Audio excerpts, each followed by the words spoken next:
नमस्कार दोस्तों, स्वागत है आप सभी का इस बीएससी ज्योग्राफी की क्लास में। आप सभी को पता ही है कि बीएससी विभिन्न सब्जेक्ट से की जा सकती है, क्योंकि यहाँ पर हम बात कर रहे हैं बीएससी जनरल कोर्स की। तो यदि बीएससी जनरल कोर्स में आपका मेन कोर्स ज्योग्राफी होगा दोस्त, एग्जाम्पल के लिए मैं आपको यहाँ पर बता रहा हूँ कि बीएससी जनरल कोर्स में यदि आपका फॉर एग्जांपल के लिए मेन कोर्स ज्योग्राफी होगा तो आपके पास दो सब्जेक्ट कोड फर्स्ट ईयर में जरूर होंगे। एक तो BGGCT 131 और BGGCT 132। ये दो सब्जेक्ट कोड आपको बार बार परेशान करेंगे। एक है फिजिकल ज्योग्राफी तो दूसरी है ह्यूमन ज्योग्राफी। ज्योग्राफी की दो ब्रांच है, आप कह सकते हैं शाखाएं हैं, उनकी हम यहाँ पर बात करने वाले हैं। देखिए, इंग्लिश मीडियम में मैंने पेपर पहले डिस्कस किए थे 3 पेपर। अब हम बात करेंगे हिंदी मीडियम में इस पेपर को डिस्कस करने की। 3 घंटे का आपका पेपर होने वाला है, 100 नंबर का आपका पेपर होगा। तो चलिए हिंदी मीडियम में पेपर को क्या करेंगे दोस्त, यहाँ पर डिस्कस करेंगे। इसकी प्लेलिस्ट मैंने बना दी है, पूरा बैच आपको हमारी एजुचेकर एप्लीकेशन पर मिलेगा। इसका बात करते हैं मानव भूगोल की, यानी भूगोल की वो शाखा जो मानव केंद्रित है, मानवीय पर्यावरण को ध्यान में रखकर बनाई गई है। तो देखिए कैसे इस चीज को हम समझ सकते हैं। सबसे पहले आपको किन्हीं 5 प्रश्नों के उत्तर देने हैं। 5 नंबर का आपका, आप कह सकते हैं 4 नंबर का आपका यहाँ पर एक क्वेश्चन होने वाला है।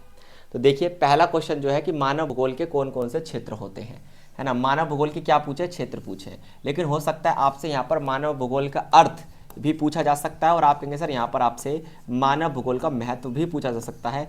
इंट्रोडक्टरी क्वेश्चन है, इसलिए ये क्वेश्चन थोड़ा सा इंपॉर्टेंट है। दूसरी चीज, सामाजिक भद्यता क्या है, पर्यावरणीय खतरे या फिर जोखिम में आने पर मानवीय प्रतिक्रिया क्या होंगी। तो देखिए सामाजिक भद्यता का जो कॉन्सेप्ट है दोस्त, ये एक नया पैटर्न का सवाल यहाँ पर डाला गया है। और बाकी का सवाल तो बहुत आसान है कि यदि किसी भी प्रकार का पर्यावरणीय खतरा होता है तो मानव उस खतरे के प्रति अपनी क्या प्रतिक्रिया अदा करता है। देखिए ये सिर्फ क्वेश्चन पेपर एनालिसिस सेशन है, तो आप इसमें ये एक्सपेक्ट मत कीजिए कि मैं आपको पूरा आंसर बताऊंगा। जस्ट फॉर गाइडेंस पढ़ने का तरीका हम यहाँ पर बताने आए हैं। कॉन्सेप्ट क्लासेस की अलग से होंगी, यूट्यूब पर भी, एप्लीकेशन पर भी, उसमें आप देख लेना इन चीज़ों को। लेकिन आप इस क्वेश्चन को कैसे अटेम्प्ट करेंगे, यहाँ पर बोला गया है कि पर्यावरण खतरों से मानव की प्रतिक्रिया क्या होती है। किसी प्रकार का पर्यावरण खतरा हो सकता है, प्रदूषण के प्रति आप देखिए मानवीय प्रतिक्रिया सामान्यतः क्या होती है, ठीक है। इसके अलावा भारत की अनुसूचित जनजातियों का भौगोलिक वितरण, याद रखिए दोस्तों, ये जो भौगोलिक वितरण है ये सबसे ज़्यादा इंपॉर्टेंट आप याद रखिए होता है, चाहे वो जनजातियों का हो, जातियों का हो, किसी भी प्रकार के समुदायों का हो। स्पेशली यहाँ से आपसे शेड्यूल्ड ट्राइब्स का पूछा गया है। जैसे भारत में आपने सुना होगा गोंड जनजाति है, भील है, मीणा जनजाति है, ढेर सारी जनजातीय समुदाय भारत में रहते हैं। तो किस कारण से भौगोलिक रूप से असमान रूप से वितरित है, ये बात आपको याद रखनी है कि ये असमान रूप से वितरित है। इंपॉर्टेंट क्वेश्चन मैं आपको सेकंड क्वेश्चन पेपर में बताऊंगा रिपीटेड पैटर्न के। आगे देखिए, एक भाषिता यानी सिर्फ एक भाषा बोला जाना, ठीक है। द्विभाषिता आपका एक भाषिता, द्विभाषिता और बहुभाषिता, मल्टीलिंगुअलिज्म जिसे आप कहते हैं, ये तीनों ऐसी टर्मिनोलॉजी हैं जो बार बार इस्तेमाल होती हैं। भारत जैसे विविधता वाले देश में देखें तो बहुभाषिता ज़्यादा दिखाई देगी आपको।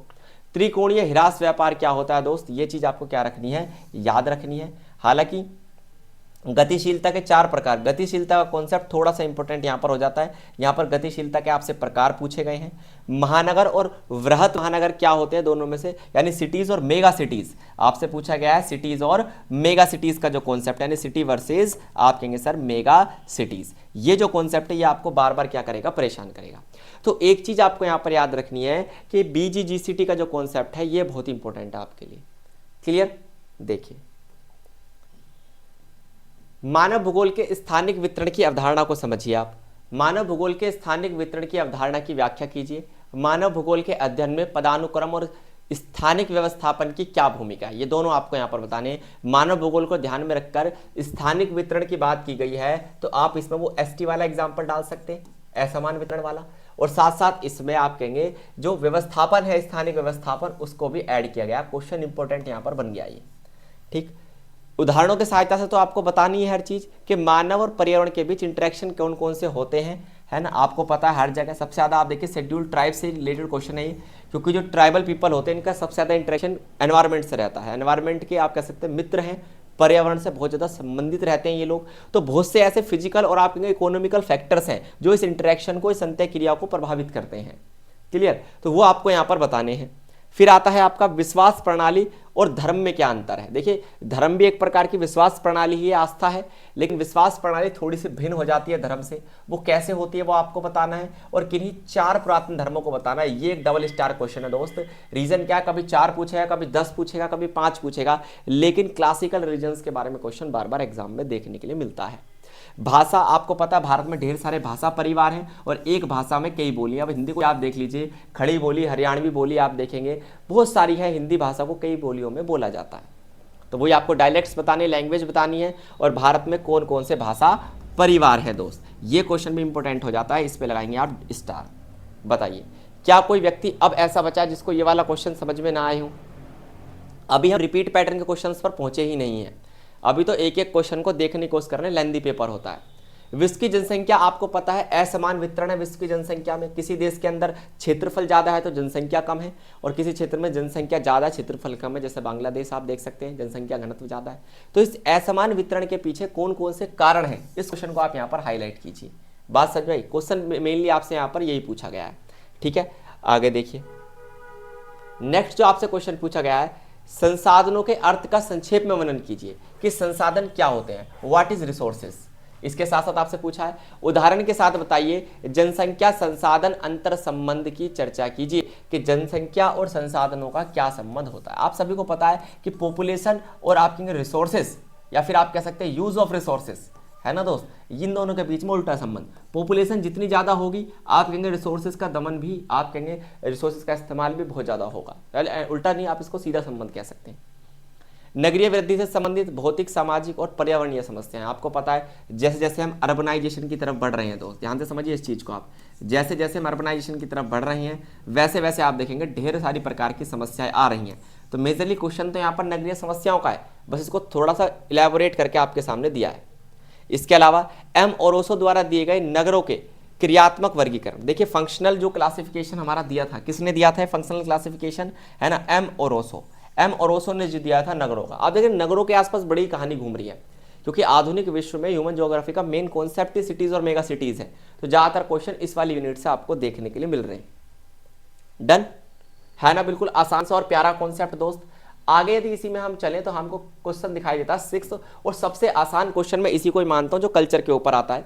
संस्कृति आखिरकार है क्या और संस्कृति के पहलू क्या हैं, इंपॉर्टेंट है। संस्कृति के ढेर सारे एस्पेक्ट्स आपको देखने के लिए मिलेंगे, जैसे शिक्षा है, धर्म है, आपके रीति रिवाज, परंपराएं, मूल्य, संगीत, नृत्य, भाषाएं, ये सभी हमारी संस्कृति के पहलू होते हैं, कॉम्पोनेंट आप या एस्पेक्ट आप कह सकते हैं। 10 नंबर का सवाल है लेकिन बहुत ईजी क्वेश्चन है, डायरेक्ट पूछा गया सवाल है। आजीविका क्या होती है दोस्तों, इंपॉर्टेंट क्वेश्चन। और देखिए अलग अलग प्रदेशों में आपसे पूछेगा, कभी कहेगा आपसे ठंडे प्रदेशों में आजीविका के साधन बताइए, तो कभी कहेगा जो आपके प्लेट्यू एरियाज होते हैं, पठारी क्षेत्र होते हैं, वहां पर रहने वाले लोगों की जीविका के साधन क्या है। आजीविका समझते हो ना, मूलभूत आवश्यकताएं पूरी करने के लिए जो रोजी रोटी हम कमाते हैं। जनसंख्या पिरामिड का क्वेश्चन यहाँ पर ट्रिपल स्टार क्वेश्चन है, क्योंकि जनसंख्या पिरामिड से बार बार सवाल देखने के लिए मिलेंगे। बहुत सारी जनसांख्यिकीय संरचनाएं होती हैं, जैसे जन्म दर, मृत्यु दर, शिशु मृत्यु दर, साक्षरता, ये सभी क्या है जनसांख्यिकीय रेखाएं होती हैं, है ना। जनसंख्या पिरामिड में आपको कौन कौन से देखने के लिए मिलते हैं आपको बताने हैं, ठीक। तो ऐसे सवाल इन्हें आप खुद से एनालिसिस करेंगे, थोड़ा सा आपको दिक्कत होगी, लेकिन मैं आपको एक डायरेक्शन बता रहा हूँ कि क्वेश्चन में आखिरकार क्या ढूंढना होता है। ग्रामीण अधिवास के किन्हीं 4 मुख्य प्रतिरूपों की व्याख्या कीजिए। अब देखिए प्रतिरूप तो बाद में, सबसे पहले हमें पता होना चाहिए ग्रामीण अधिवास क्या होता है, फिर इसके प्रतिरूप हमें बताने हैं दोस्त। इतना सा सवाल है। आरेखों का इस्तेमाल भी हमें करना है, मतलब इसके मॉडल्स भी बताने, विद डायग्राम बताने। जब हम एग्जाम में क्वेश्चन को पढ़ते हैं तो हमें यही समझ में नहीं आता पूछना क्या चाह रहा है। ये ग्रामीण अधिवास पूछ रहा है, प्रतिरूप पूछ रहा है, फिर आरेख बनाने के लिए कह रहा है, ये तीनों ही कह रहा है अलग अलग जगह पर। आगे चलें तो ये आपका एक पेपर यहां पर होता है दोस्त समाप्त। अब हम थोड़ा सा पीछे चलेंगे, है ना, और एक और पेपर को यहां पर आपके सामने खोलेंगे। देखिए अब यदि हम इस पर थोड़ा सा फोकस करें तो ये आपका दिसंबर 2023 का पेपर है। इंग्लिश मीडियम में मैंने इसको पहले डिस्कस किया था और जल्द ही इसकी कॉन्सेप्ट क्लास भी आएंगी। यदि आप कमेंट करेंगे कि सर कॉन्सेप्ट क्लास चाहिए तो हम आपको प्रोवाइड करेंगे। अब यहाँ पर दिसंबर 2023 के पेपर को हम थोड़ा सा निहारेंगे और देखेंगे क्या क्वेश्चन एग्जाम में यहाँ से पूछे जा रहे हैं। देखिए सबसे पहले आपसे पूछा गया है कि मानव भूगोल की परिभाषा दीजिए। देखिए पहला क्वेश्चन तो रिपीट पैटर्न का सवाल है डायरेक्टली, क्योंकि मैंने आपसे कहा था इंट्रोडक्टरी क्वेश्चन पहला हमेशा आएगा। इस बार फ्रेडरिक रेडजेल का क्या पूछा है, आप कहेंगे योगदान पूछा है। फ्रेडरिक रेडजेल जिन्होंने डिटरमिनिज्म, निर्भरता का सिद्धांत दिया था, है ना, निश्चयवाद का सिद्धांत दिया था, ये बात आपको याद रखनी है।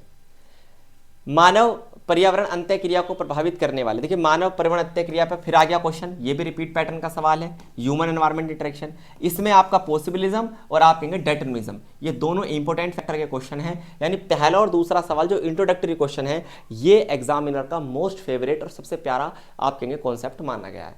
क्लियर? चलिए, इसके अलावा संख्या के आधार पर जो भारत में दो मुख्य धर्म है उनके बारे में लिखिए। अब संख्या के आधार पर भारत में दो मुख्य धर्म है कौन से? आप कहेंगे या तो सर आप कहेंगे हिंदू धर्म वाले लोग, या फिर आप कहेंगे मुस्लिम या इस्लाम। यही दो धर्म भारत के अंदर, क्लियर, जिनके बारे में यहां से आपसे इनडायरेक्टली पूछा गया है।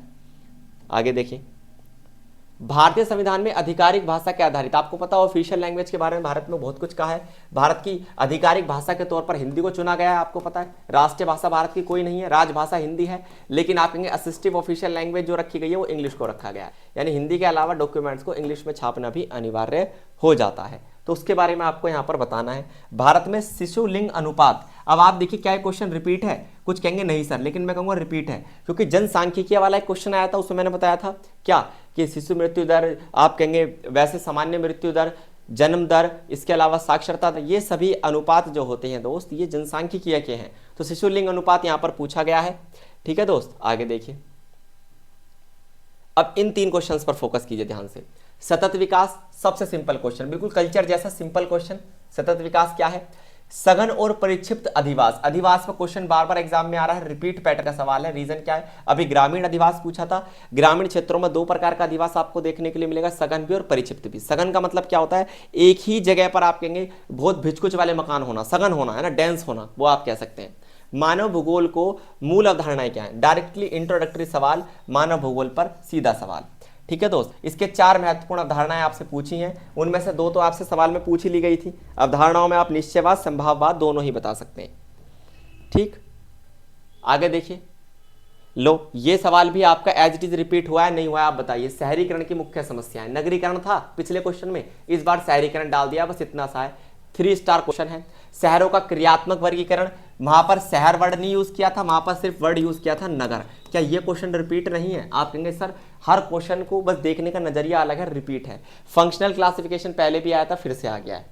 ठीक, इसके अलावा संस्कृति क्या होती है, रिपीट पैटर्न का सवाल है ना। इसके अलावा यहाँ पर क्वेश्चन को थोड़ा सा चेंज करने की कोशिश की गई है कि विश्व के किन्हीं 8 सांस्कृतिक प्रदेशों की बात कीजिए, 8 की, और 4 मुख्य सांस्कृतिक प्रदेशों को विस्तार से चर्चा कीजिए। मतलब लिस्ट बनानी है 8 की, नाम तो लिखने 8 के, एक्सप्लेन करने केवल 4। फॉर एग्जाम्पल मैं ऐसे लिस्ट बना दी 8 की, ठीक है दोस्त, मैंने लिस्ट बनाई, एक्सप्लेन इनमें से कितने करने? सिर्फ 4 एक्सप्लेन करने। क्लियर? लेकिन ये भी रिपीट पैटर्न का सवाल। जनसांख्यिकीय संक्रमण का सिद्धांत, ये थोड़ा नया क्वेश्चन यहाँ पर डाला है, ठीक है दोस्त। लेकिन प्रवास और गतिशीलता, गतिशीलता क्वेश्चन तो रिपीट है, प्रवास इसमें थोड़ा सा नया पैटर्न का सवाल है। इनके 4 कारण भी पूछे हैं और 4 परिणाम भी पूछे हैं। प्रवास का मतलब आप समझते हो ना, माइग्रेशन, अपने मूल स्थान को छोड़कर किसी और स्थान या फिर जगह पर जाकर बसना प्रवास कहलाता है। डन? तो यही है, यही तो पेपर को एनालिसिस करना हम इंपोर्टेंट समझते हैं, क्योंकि हमें पता चल जाता है क्या पढ़ना है और कितना पढ़ना है। ग्रामीण नगरीय उपांत और इसकी विशेषताएं, ये है कॉन्सेप्ट, बाकी तो सब खेल है। कॉन्सेप्ट सिर्फ इतना सा है, ग्रामीण नगरीय उपांत क्या होता है, इसकी विशेषताएं आपसे पूछी हैं, इसकी समस्याएं आपसे पूछी हैं, है ना। आप मान के चलिए 5 5 5 5 नंबरों में क्या होता है, 5 नंबर में इसकी विशेषता और 5 नंबरों में इसकी समस्याएं। यह है एनालिसिस पेपर का। बाकी क्वेश्चन मुझे पढ़ना ही नहीं था, जो पूछा है सिर्फ वही पढ़ना है। नगरीय अधिवास, बस क्वेश्चन का पैटर्न थोड़ा सा चेंज किया है, यहाँ पर नगरीय अधिवास पूछ लिया है। पिछले पेपर में आपसे ग्राम अधिवास पूछा था कि नहीं पूछा था? आप कहेंगे बिल्कुल सर गांव अधिवास पूछा था आपसे। ठीक, उसके कारक पूछ लिए उसको प्रभावित करने वाले, इतना सा फर्क है। बाकी क्वेश्चन तो नया डाल दिया इन्होंने। ठीक, हमें वो चीज निकालनी पड़ेगी ना। अब आजीविका में आप देखिए दोस्त, आप एक बात बताइए, आजीविका क्या होता है? क्या क्वेश्चन रिपीट नहीं है? पिछली बार पठारी क्षेत्रों में पूछा था, इस बार पूछ लिया आपसे कठोर पर्यावरणीय क्षेत्र, मतलब जो कोल्ड एरियाज होते हैं, जहां पर ठंड ज्यादा पड़ती है, रहना मुश्किल होता है, वहां पर लोग कैसे खाते कमाते हैं, है ना, वो सवाल आपसे यहां पर पूछा है ना, इंपॉर्टेंट। आगे देखिए, समझिए इसको। इसके अलावा धार्मिक संलयन क्या होता है दोस्त? ये नया सवाल है, ये नया पैटर्न का सवाल है। मानव जनसंख्या को प्रभावित करने वाले 5 कारक, 5 कारक जो मानव की पॉपुलेशन को प्रभावित करते हैं, ये क्वेश्चन डायरेक्टली कनेक्ट होता है जनसंख्या के असमान वितरण वाले कॉन्सेप्ट से। ठीक, इसके अलावा यह डॉक्सीडियस की मानव अधिवास संकल्पना। देखिए ये जो मानव अधिवास का कॉन्सेप्ट है, ग्रामीण अधिवास का कॉन्सेप्ट है ना, आप कहेंगे सघन और परिक्षिप्त अधिवास का कॉन्सेप्ट है, जो अधिवास की यूनिट है, ये अधिवास वाली यूनिट आप बिल्कुल भी स्किप नहीं करेंगे। 2 से 3 सवाल सिर्फ और सिर्फ एग्जाम में इस अधिवास वाली यूनिट से आपको देखने के लिए मिलेंगे। डन। तो यहां तक आपके ये 2 बेहतरीन पेपर मैंने आपको यहां पर क्या करके दिए दोस्त, डिस्कस करके दिए। अब बहुत रैपिड फॉर्म में तीसरा पेपर मैं आपके सामने खोलने वाला हूं, उसके बाद आपकी जितनी भी होंगी कॉन्सेप्ट क्लासेस हम यहां पर कराने की कोशिश करेंगे।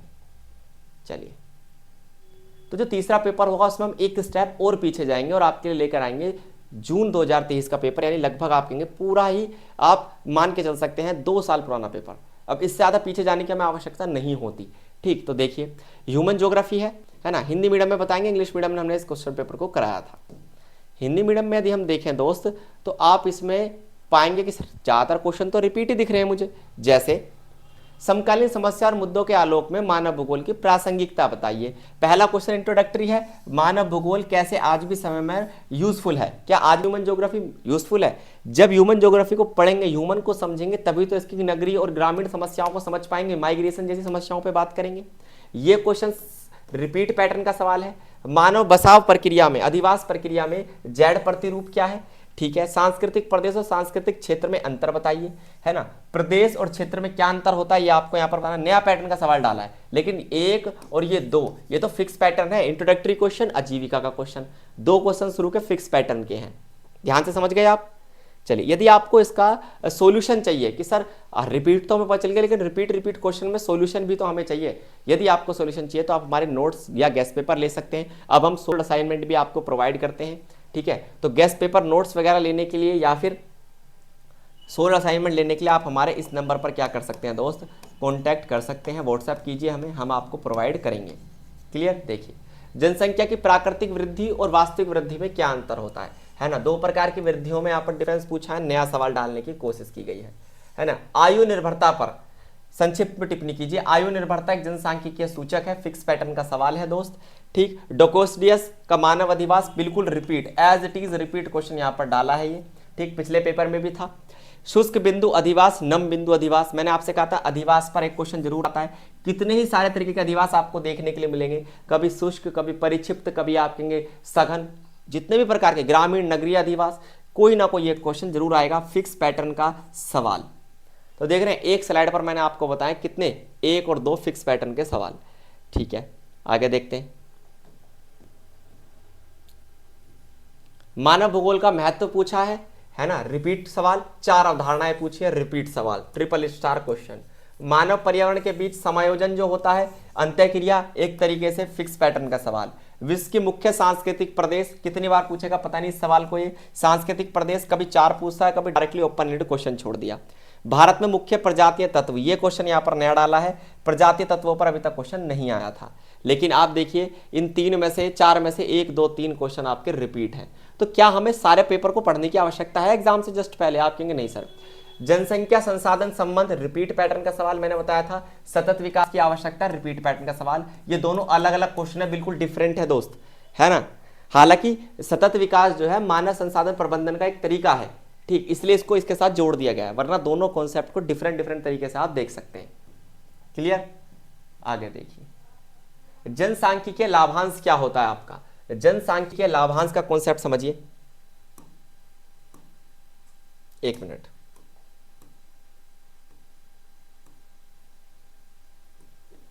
जनसांख्यिकीय लाभांश क्या होता है, आयु निर्भरता अनुपात पे क्वेश्चन जो आया है ये बिल्कुल रिपीट पैटर्न का सवाल है ना। चाहे आपसे शिशु, आप कहेंगे लिंग अनुपात पूछे, आयु निर्भरता, दोनों जनसांख्यिकीय वाले रिपीट पैटर्न के सवाल।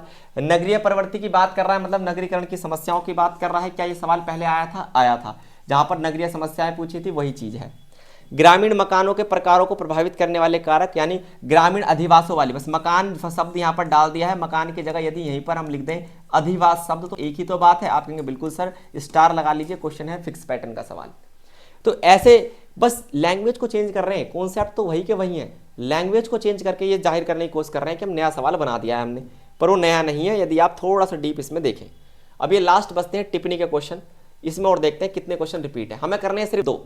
क्या 2 रिपीट मिल गए हैं सर आपको? बिल्कुल मिल गए। देखिए जैसे संभववाद, निश्चयवाद या संभववाद, रिपीट पैटर्न का सवाल। कृषि और उद्योग पर आधारित क्रियाकलाप, नया पैटर्न का सवाल, लेकिन अधिवासों का क्वेश्चन, रिपीट पैटर्न का सवाल, इनकी उत्पत्ति, इनकी वृद्धि, है ना। भूखंड नाभिक सिद्धांत दोस्तों, ये क्वेश्चन थोड़ा सा नया है। 2 नए सवाल, 2 पुराने सवाल। करने कितने हैं? पुराने वाले 2 कर देंगे ना, 2 ही तो पूछे हैं आपसे, तो यही 2 कर देंगे जो पहले आए हुए हैं। तो ये चीज़ आपको याद रखनी है। बाकी ये बैच आपको एजुचक्र एप्लीकेशन पर हमारे मिलेगा। एप्लीकेशन डाउनलोड कीजिए, लिंक है डिस्क्रिप्शन में। टेलीग्राम चैनल जो हमारा है उसे ज्वाइन कर लीजिए, क्योंकि वहाँ पर हम ढेर सारे फ्री नोट्स आपको प्रोवाइड करते हैं। धन्यवाद।